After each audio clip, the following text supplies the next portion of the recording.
Bismillahirrahmanirrahim. Assalamualaikum warahmatullahi wabarakatuh. Perkenalkan, nama saya Tieva Kamala dari Program Studi Pendidikan Matematika Fakultas Keguruan dan Ilmu Pendidikan Universitas Subang. Pada kesempatan kali ini, izinkan saya untuk mempresentasikan materi matematika SMP, yaitu statistika. Selanjutnya di sini terdapat peta konsep dari statistika itu. Untuk capaian pembelajarannya, setelah mempelajari materi statistika, peserta didik mampu memahami, mengumpulkan, mengolah, menyajikan, dan menganalisis data serta menggunakan hasil analisis tersebut untuk menyelesaikan masalah yang berkaitan dengan kehidupan sehari-hari.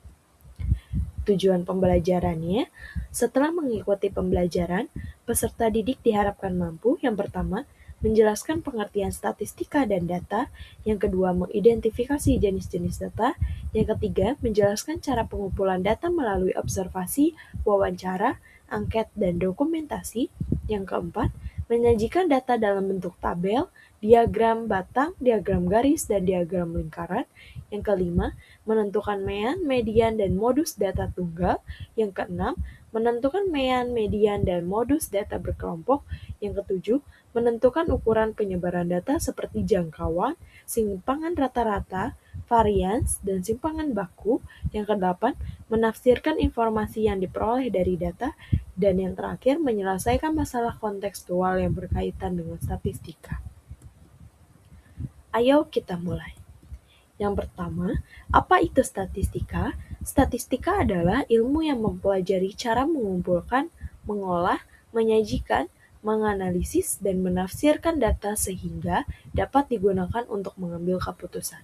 Manfaat statistika itu sendiri yang pertama, membantu pengambilan keputusan, lalu menyederhanakan data yang banyak, yang ketiga membandingkan suatu keadaan, dan yang terakhir membuat prediksi berdasarkan data. Lalu, terdapat istilah-istilah dalam statistika. Yang pertama, yaitu populasi. Populasi adalah seluruh objek atau individu yang menjadi sasaran penelitian.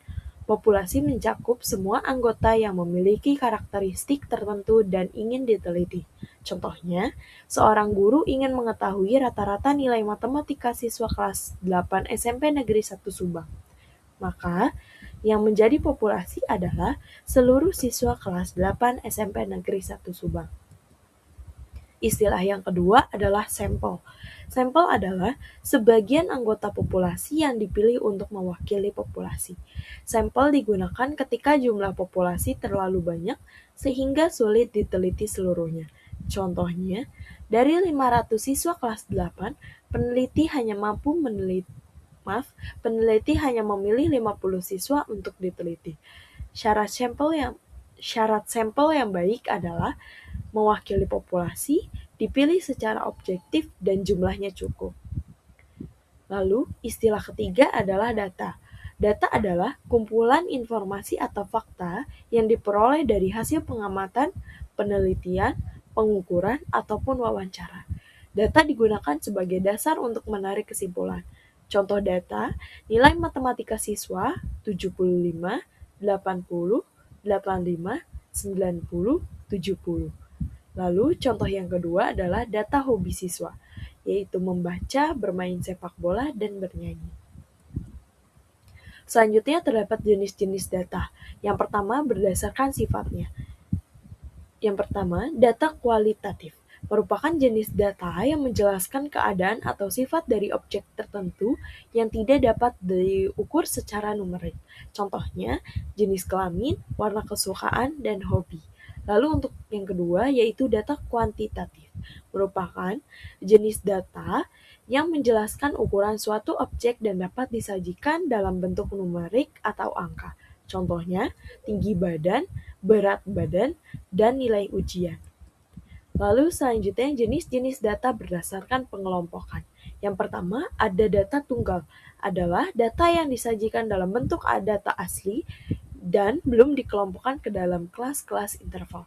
Ciri-cirinya, jumlah data relatif sedikit, lalu nilai data ditampilkan satu persatu, dan yang terakhir mudah dibaca dan diolah. Lalu yang kedua ada data berkelompok. Data berkelompok adalah data yang telah dikelompokkan ke dalam beberapa kelas atau interval tertentu.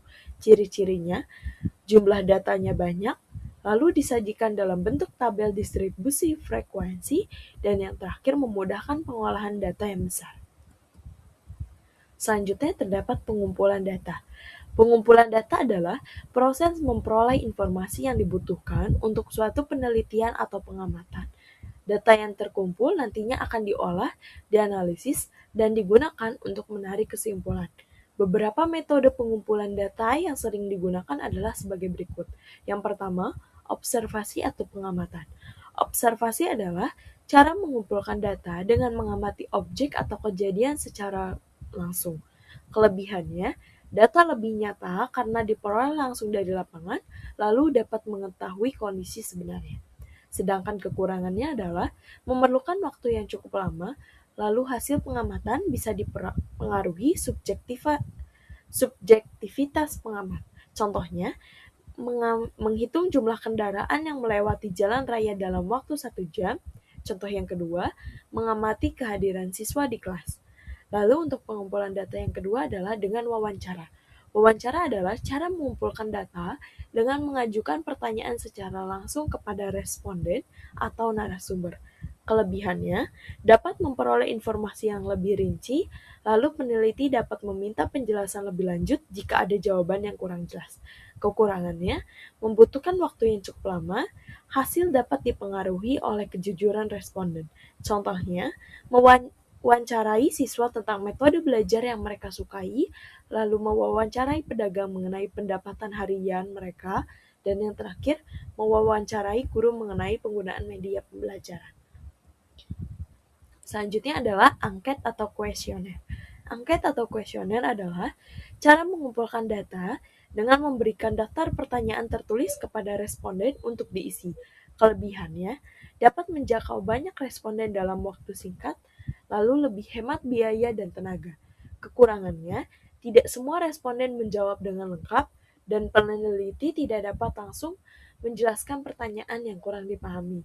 Contohnya, sebuah angket berisi pertanyaan.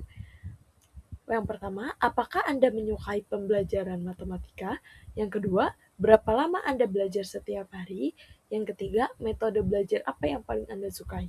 Lalu yang keempat, pengumpulan datanya adalah dokumentasi. Dokumentasi adalah cara mengumpulkan data dengan menggunakan dokumen, arsip, catatan foto, atau laporan yang sudah ada. Kelebihannya, mudah dilakukan jika dokumen tersedia, lalu dapat digunakan untuk memperoleh data masa lalu. Kekurangannya, tidak semua dokumen lengkap dan akurat, terkadang sulit memperoleh dokumen yang dibutuhkan. Contohnya, menggunakan data nilai siswa dari buku rapot, lalu menggunakan data jumlah penduduk dari arsip pemerintah, dan yang terakhir menggunakan foto kegiatan sekolah sebagai sumber data penelitian. Selanjutnya terdapat penyajian data.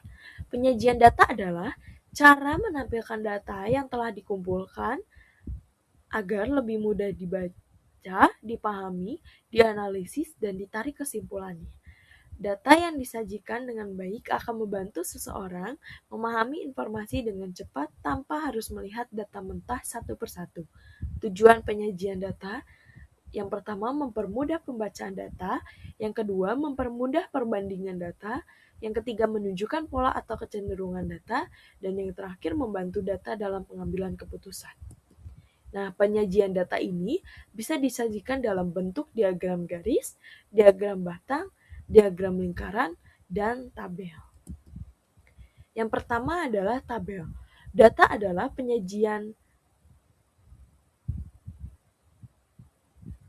Tabel adalah penyajian data dalam bentuk baris dan kolom. Kelebihannya, data tersusun rapi, mudah dibaca, dan cocok untuk data yang banyak. Contohnya, data nilai matematika siswa 70, 80, 70, 90, 80, 80, 70, 90, 100, dan 80.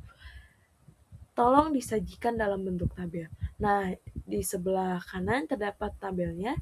Yang kolom yang pertama terisi nilai 70, 80, 90, dan 100. Lalu untuk frekuensinya 70 terdapat 3 frekuensi, 80 terdapat 4 frekuensi, 90 terdapat 2 frekuensi, lalu 100 terdapat 1 frekuensi. Jumlah total frekuensinya adalah 10. Keterangan, nilai adalah data yang diamati, lalu frekuensi adalah banyaknya kemunculan data. Selanjutnya adalah dalam distribusi frekuensi. Distribusi frekuensi adalah penyajian data dalam bentuk tabel yang mengelompokkan data ke dalam beberapa kelas interval beserta banyaknya data atau frekuensi pada setiap kelas. Istilah-istilah pentingnya yang pertama, jangkauan atau range, yaitu selisih antara data terbesar dan data terkecil. Lalu interval kelas, yaitu kelompok data yang memiliki batas bawah dan batas atas tertentu. Lalu yang ketiga, batas kelas atau limit kelas, batas bawah kelas, yaitu nilai terkecil dalam suatu kelas. Selanjutnya adalah batas atas kelas, nilai terbesar dalam suatu kelas. Yang ketiga, lalu selanjutnya tepi kelas, tepi bawah dan tepi atas yang diperoleh dari rata-rata dua batas kelas yang berdekatan. Lalu panjang kelas, yaitu selisih antara dua batas kelas yang berurutan. Lalu jika panjang kelas sama, maka seluruh interval memiliki lebar yang sama.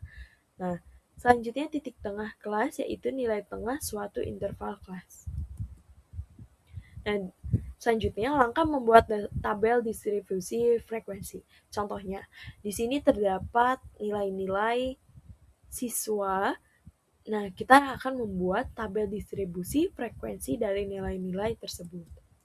Yang pertama, kita tentukan dulu jangkauan atau range. Nah, jangkauan atau range rumusnya yaitu nilai terbesar dikurangi nilai terkecil. Maka nilai terbesar adalah 90 dikurangi 45, hasilnya adalah 45. Lalu langkah kedua adalah menentukan banyaknya kelas. Dengan menggunakan rumus K sama dengan 1 ditambah 3,3 log N.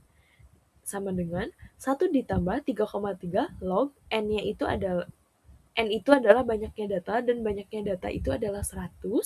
Lalu sama dengan 1 ditambah 3,3 log 100 itu 2. 1 ditambah 3,3 dikali 2 adalah 6,6. 1 ditambah 6,6 sama dengan 7,6. Jadi banyaknya kelas kita bulatkan menjadi 8. Lalu yang ketiga, menentukan panjang kelas. Menentukan panjang kelas bisa dengan menggunakan rumus P sama dengan rentang dibagi K, sama dengan 45 dibagi 8, sama dengan 5,63. Jadi panjang kelas dibulatkan, maka panjang kelas itu adalah 6. Nah, dengan banyak kelas 8 dan panjang kelas 6 dan tepi bawah kelas pertama adalah 45, maka distribusi frekuensinya adalah sebagai berikut. Nilai 45 sampai 50 dengan frekuensi 4, nilai 51 sampai 56 dengan frekuensi 4, nilai 57 sampai 62 dengan frekuensi 8, nilai 63 sampai 68 dengan frekuensi 30, nilai 69 sampai 74 dengan frekuensi 31, nilai 75 sampai 80 dengan frekuensi 20, nilai 81 sampai 86 dengan frekuensi 2, lalu nilai 87 sampai 92 dengan frekuensi 1. Total frekuensi adalah 100. Penyajian data berikutnya adalah diagram batang. Diagram batang adalah diagram yang menggunakan batang tegak atau mendatar untuk menunjukkan banyaknya data pada setiap kategori. Diagram batang biasanya digunakan untuk membandingkan data antar kelompok. Langkah membuat diagram batang yang pertama, buat sumbu horizontal X dan vertikal Y, lalu tuliskan kategori pada sumbu X, lalu tentukan skala pada sumbu Y, dan gambarkan batang sesuai frekuensi data. Kelebihannya, mudah dibaca, mudah membandingkan data, dan cocok untuk data kategori. Kekurangannya, kurang efektif untuk data yang terlalu banyak, membutuhkan ruang yang cukup besar. Nah, di sini terdapat contoh data jumlah siswa yang mengikuti ekstrakurikuler. Ekstrakurikuler pramuka jumlah siswanya adalah 25, lalu PMR jumlah siswa 15, lalu Paskibra jumlah siswa 20, dan Futsal dengan jumlah siswa 30. Dari data tersebut dapat dibuat diagram batang dengan tinggi batang sesuai jumlah siswa. Nah, di sini terdapat diagram batangnya. Pramuka 25, PMR 15, Paskibra 20, lalu futsal 30. Nah, di sini futsal diagram batang yang tertinggi. Lalu penyajian data dengan diagram garis. Diagram garis adalah diagram yang menggunakan titik-titik data yang dihubungkan oleh garis.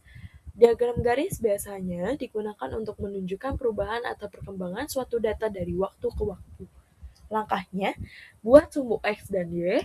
Sumbu X menunjukkan waktu, sumbu Y menunjukkan jumlah data. Lalu plot titik-titik data dan hubungkan titik-titik tersebut dengan garis. Kelebihannya menunjukkan tren atau perkembangan data, lalu mudah melihat kenaikan dan penurunan data. Kekurangannya, kurang cocok untuk data kategori, lalu kurang efektif jika datanya terlalu sedikit. Nah, ini adalah, maaf lupa. Ini contoh datanya, jumlah pengunjung perpustakaan, hari Senin pengunjung 10, Selasa 15 pengunjung, Rabu 12 pengunjung, Kamis 20 pengunjung, Jumat 18 pengunjung. Data tersebut dapat digambarkan dalam diagram garis untuk melihat perubahan jumlah pengunjung setiap hari. Nah, ini adalah diagram garisnya. Selanjutnya adalah diagram lingkaran adalah diagram yang berbentuk lingkaran dan dibagi menjadi beberapa bagian sesuai proporsi data. Diagram ini digunakan untuk menunjukkan perbandingan bagian terhadap keseluruhan. Rumus persentasenya, persentase sama dengan F dibagi N dikali 100%. Keterangan F adalah frekuensi data dan N adalah jumlah seluruh data. Lalu untuk rumus sudut diagram lingkaran, sudut sama dengan F per N dikali 360 derajat. Kelebihan diagram lingkaran menunjukkan proporsi data dengan jelas, lalu mudah melihat bagian terbesar dan terkecil. Kekurangannya, sulit digunakan jika kategori terlalu banyak dan kurang tepat untuk membandingkan data yang nilainya hampir sama. Nah, di sini ada contoh soal data hobi siswa. Hobi membaca 10 orang, olahraga 15 orang, musik 5 orang, menggambar 10 orang. Jumlah siswa total adalah 40 orang. Tentukan besar sudut untuk setiap hobi. Nah, dijawab, membaca sama dengan F per N kali 360 derajat sama dengan 10 per 40 dikali 360 derajat sama dengan 90 derajat. Lalu untuk olahraga sama dengan 15 per 40 dikali 360 derajat sama dengan 135 derajat. Lalu untuk musik, 5 per 40 dikali 360 derajat sama dengan 45 derajat.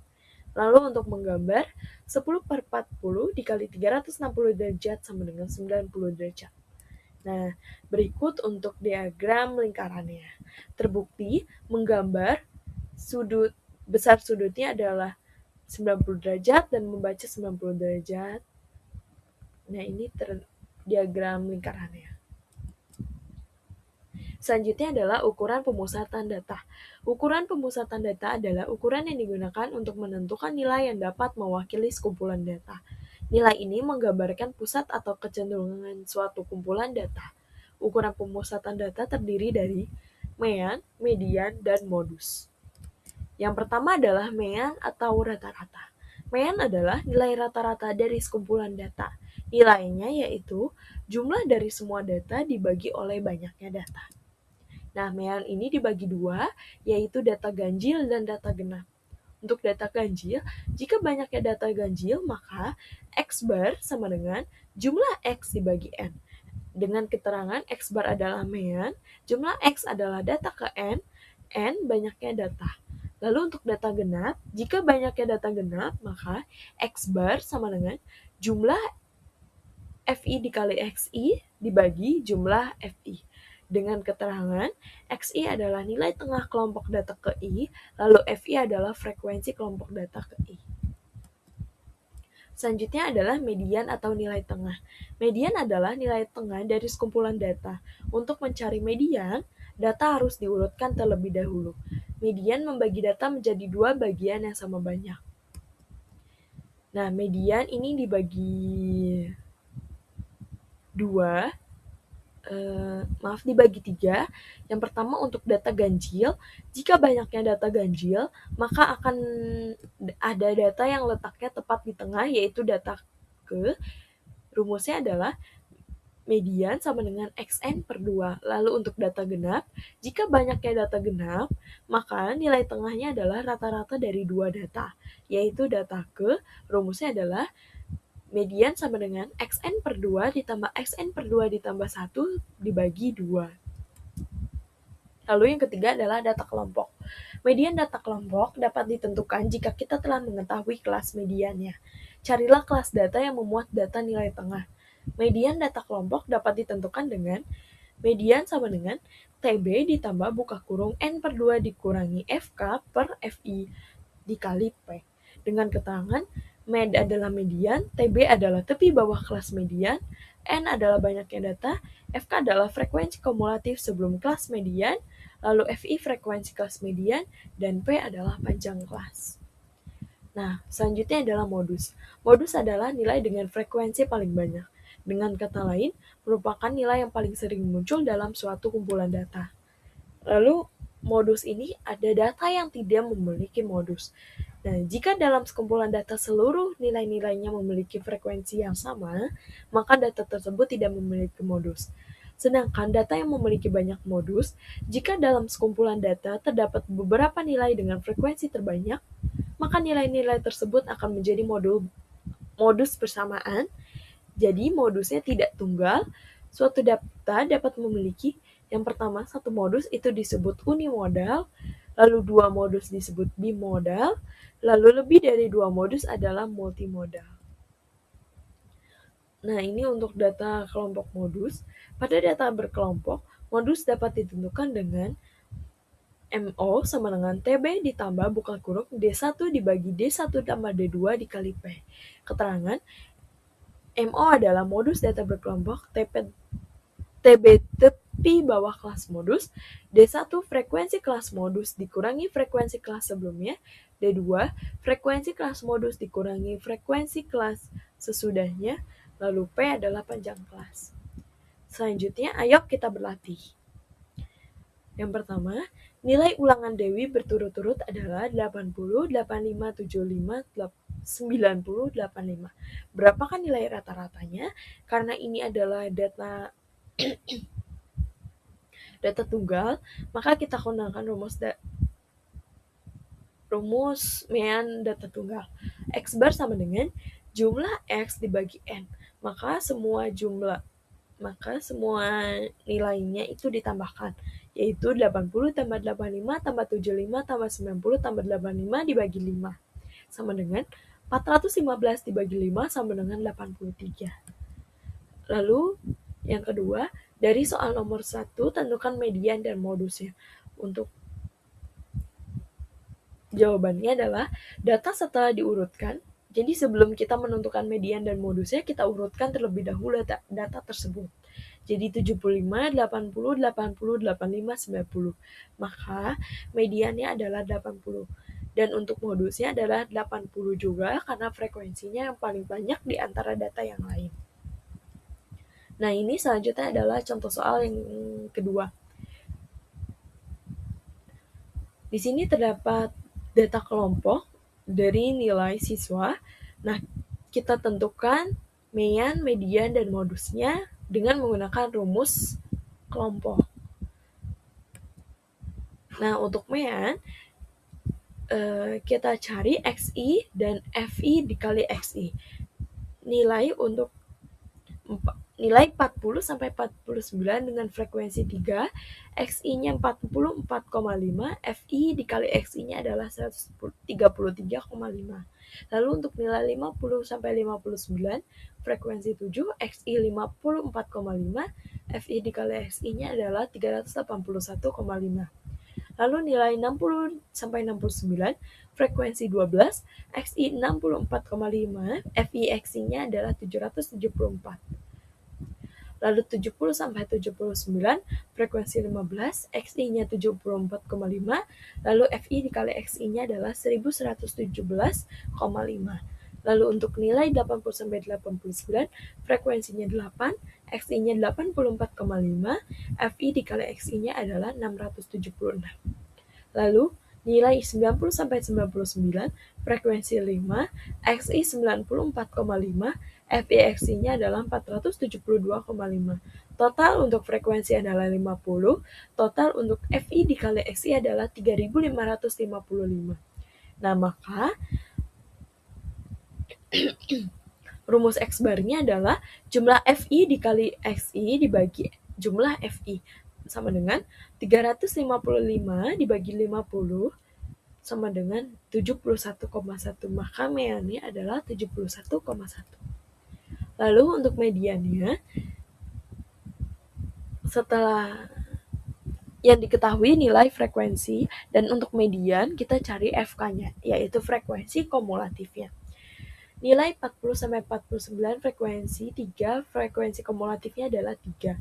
Lalu nilai 50-59 frekuensi 7, nilai frekuensi kumulatifnya 10.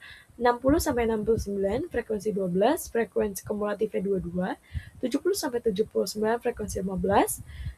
37 frekuensi kumulatifnya, 80-89 frekuensi 8, frekuensi kumulatif 45, 90-99 frekuensinya 5, frekuensi kumulatifnya 50. Jumlah datanya adalah N sama dengan 50. N per 2 sama dengan 25, karena 25 berada pada frekuensi kumulatif 37, maka kelas median A adalah 70-79.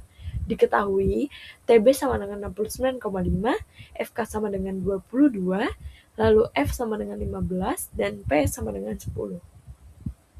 Nah, kita gunakan rumusnya, median sama dengan TB ditambah buka kurung N per 2 dikurangi FK dibagi FI dikali P sama dengan 69,5 ditambah buka kurung 25 dikurangi 22 dikurangi 15 tutup kurung dikali 10 sama dengan 69,5 ditambah 3 per 15 dikali 10 sama dengan 69,5 ditambah 2 sama dengan 71,5.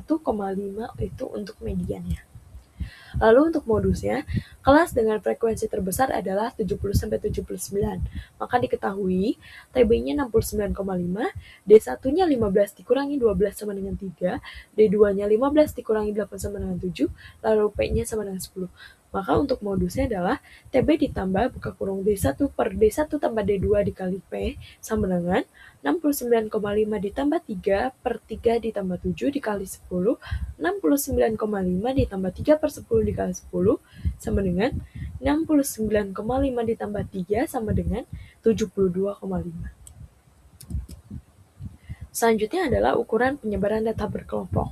Ukuran penyebaran data berkelompok digunakan untuk mengetahui seberapa besar variasi atau keragaman data yang telah dikelompokkan dalam tabel distribusi frekuensi. Semakin besar nilai penyebarannya, semakin beragam datanya. Sebaliknya, semakin kecil nilai penyebarannya, semakin homogen datanya. Lalu untuk jangkauan atau range-nya, jangkauan adalah selisih antara data terbesar dan data terkecil. Rumus atau contoh soalnya, perhatikan tabel berikut. Nilai 50-59 yaitu frekuensinya 4. Nah, di sini terdapat tabel frekuensinya. Data terbesarnya adalah 99, data terkecilnya adalah 50. Nah, untuk range rumusnya adalah data terbesar dikurangi data terkecil. Maka 99 dikurangi 50 sama dengan 49. Jadi jangkauannya adalah 49. Selanjutnya adalah simpangan rata-rata. Simpangan rata-rata adalah ukuran penyebaran data yang menunjukkan rata-rata jarak setiap data terhadap nilai rata-ratanya atau mean. Simpangan rata-rata digunakan untuk mengetahui seberapa jauh data menyebar dari nilai rata-rata. Semakin kecil simpangan rata-rata, maka data semakin terkumpul di sekitar rata-rata. Sebaliknya, semakin besar simpangan rata-rata, maka data semakin menyebar. Keterangannya, SR adalah simpangan rata-rata, FI adalah frekuensi, XI adalah titik tengah kelas, X bar adalah rata-rata data. Rumusnya, data tunggal SR sama dengan jumlah nilai mutlak XI dikurangi X bar per N. Untuk data kelompoknya, XR sama dengan jumlah FI nilai mutlak XI dikurangi X bar dibagi N. Nah, untuk simpangan rata-ratanya, nilai di sini terdapat tabel distribusi frekuensi. Nah, nilainya 50 sampai 59 F. Jadi yang diketahui itu adalah nilai dan frekuensinya. Lalu untuk simpangan rata-rata harus kita cari XI-nya, lalu kita cari FI dikali XI-nya, lalu selanjutnya kita cari nilai mutlak XI dikurangi X bar, lalu kita cari FI dikali FI dikali nilai mutlak XI dikurangi X bar. Nah, untuk 50-59 frekuensi 4, XI 54,5, 218, 14, 56. Lalu untuk 60-69, 6, 64,5, 387, 4, 24. Lalu 70-79, 8, 74,5, 596, 6, 48. Lalu 80-89, 2, 84,5, 169, 16, 32. Jumlah frekuensi 20, jumlah FI dikali XI 1370, jumlah FI dikali nilai mutlak XI dikurangi X bar adalah 160. Nah, untuk mencari X bar itu sama dengan jumlah X dibagi N, berarti 1370 dibagi 20 sama dengan 68,5.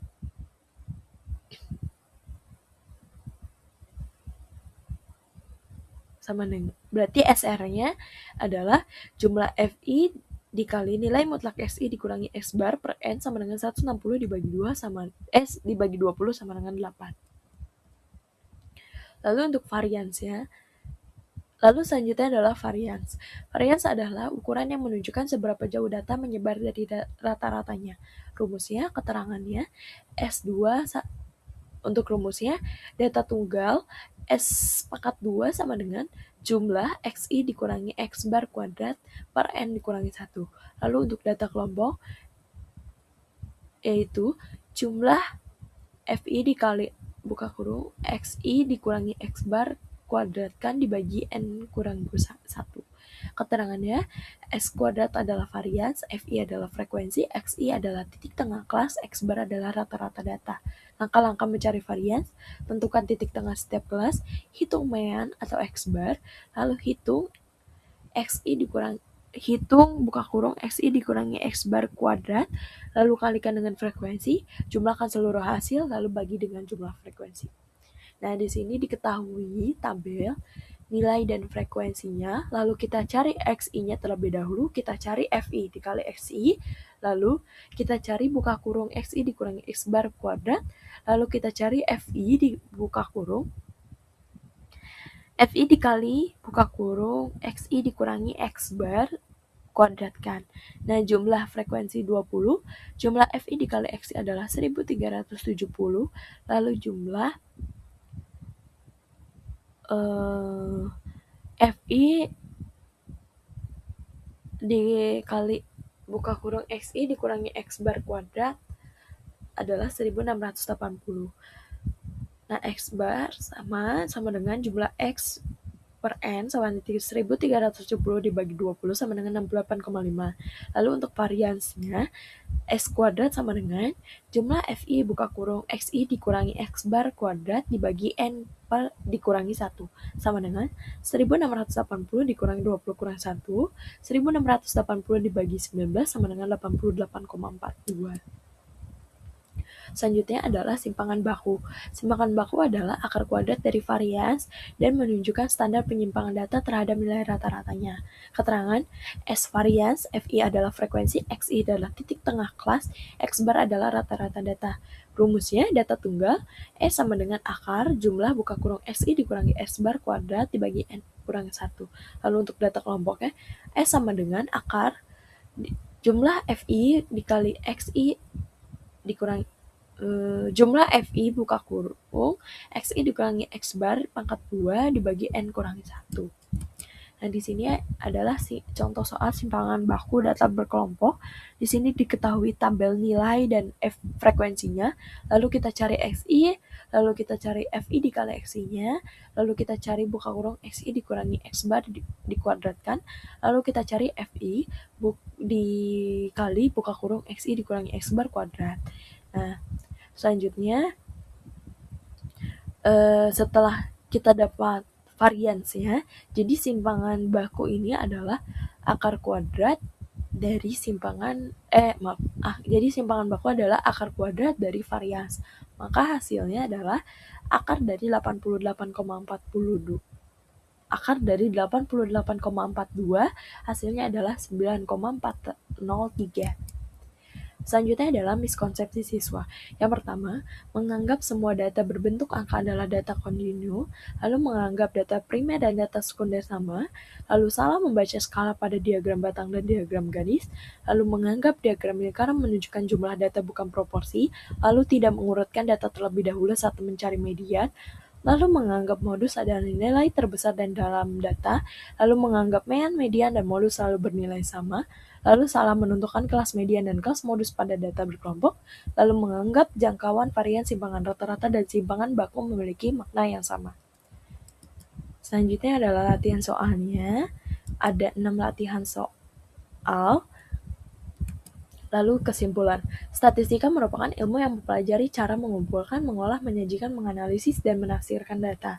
Data dapat diperoleh melalui berbagai metode seperti observasi, wawancara, angket, dan dokumentasi. Data yang telah dikumpulkan dapat disajikan dalam bentuk tabel maupun diagram agar lebih mudah dipahami.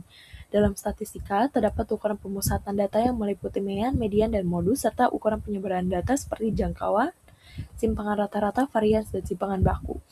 Melalui statistika, informasi dari data dapat dianalisis sehingga membantu dalam pengambilan keputusan dan penyelesaian masalah dalam kehidupan sehari-hari. Baik, sekian presentasi yang dapat saya sampaikan. Mohon maaf apabila terdapat salah pengucapan. Wabillahi taufiq wal hidayah. Wassalamualaikum warahmatullahi wabarakatuh.